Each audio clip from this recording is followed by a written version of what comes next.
Chapter 8, পিসি written সিলেবাসের chapter 8, organisation of government. গভর্নমেন্টে কি কি অর্গানাইজেশন আছে, সেখানে কিভাবে কাজ করে, সেটা হচ্ছে চ্যাপ্টার 8।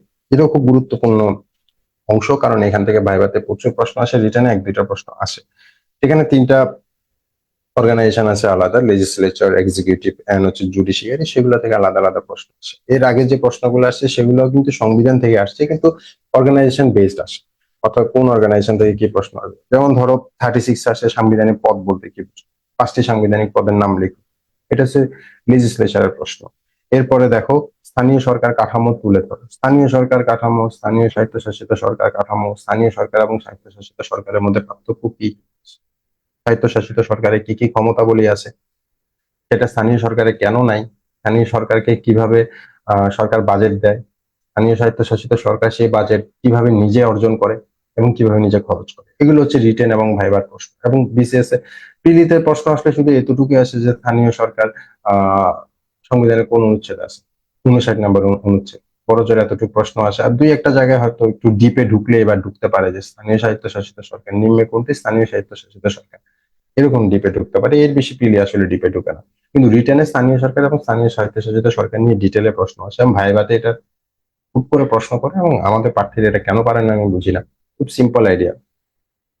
তারপরে দেখো এক্সিকিউটিভ বডি থেকে প্রশ্ন আসে, পিআরও কি, মানে হচ্ছে presentation of public, representation of public order, RPO. তারপরে হচ্ছে গিয়ে রুলস অফ প্রসিজার, এগুলোর প্রশ্ন আসে। জুডিশিয়ারি থেকে প্রশ্ন আসে যে কিভাবে সুপ্রিম কোর্ট গঠিত হয়, কিভাবে বিচারপতি অপসারণ প্রক্রিয়া হয়, ঠিক আছে, বিচার বিভাগের স্বাধীনতা আছে কিনা, আপনি বিষয়টি নিজের মতো করে ব্যাখ্যা করুন। তারপরে তোমার প্রশ্ন আসে বিচার বিভাগ কতটুকু স্বাধীন, বিভিন্ন দেশের রেফারেন্স দিয়ে ব্যাখ্যা করুন। সুতরাং এই প্রশ্নগুলোই তোমরা এখান থেকে পড়বা। বা বাংলাদেশে বিচারিক প্রক্রিয়া, মোবাইল কোর্ট, হ্যাঁ, মোবাইল কোর্ট এটার সাথে রিলেটেড, যে মোবাইল কোর্ট আপনি মোবাইল কোর্টের মাধ্যমে কতটুকু অপরাধ নিয়ন্ত্রণ করা সম্ভব হচ্ছে বলে আপনি মনে করেন, রিটেনে কিন্তু এই ধরনের প্রশ্ন আসবে, ঠিক আছে। তারপরে দেখো 37 আছে রাষ্ট্র পরিচালনা, আইন বিভাগ, বিচার বিভাগ, নির্বাহী বিভাগের ভূমিকা। মানে এক লাইনে প্রশ্ন পুরো সিলেবাস তুলে তুলে দিচ্ছে।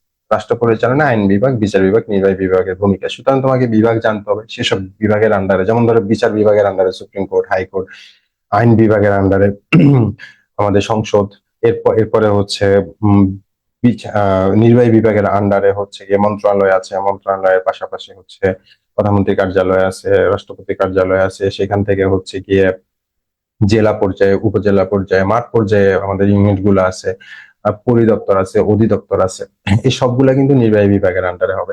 সুতরাং কোনটা কোন বিভাগের আন্ডারে, কার কি দায়িত্ব, এবং এদের মধ্যে কিভাবে ম্যাচ হয়, আইন বিভাগ কিভাবে নির্বাহী বিভাগকে আহ কমান্ড করবে, নির্বাহী বিভাগকে নিয়ন্ত্রণ করবে, পরিচালনা করবে, বিচার বিভাগকে কিভাবে আইন বিভাগ পরিচালনা করবে, বা বিচার বিভাগের সাথে আইন বিভাগের কতটুকু সামঞ্জস্য আছে, আবার আইন বিভাগের সিদ্ধান্ত বিচার বিভাগের মাধ্যমে কিভাবে জাস্টিফাই হবে, সবকিছু কিন্তু রিলেশন বেস কিন্তু তোমাকে আনসারটা করতে হবে। আর নাহলে তুমি যদি নর্মাল আনসার করো তাহলে কিন্তু হবে না।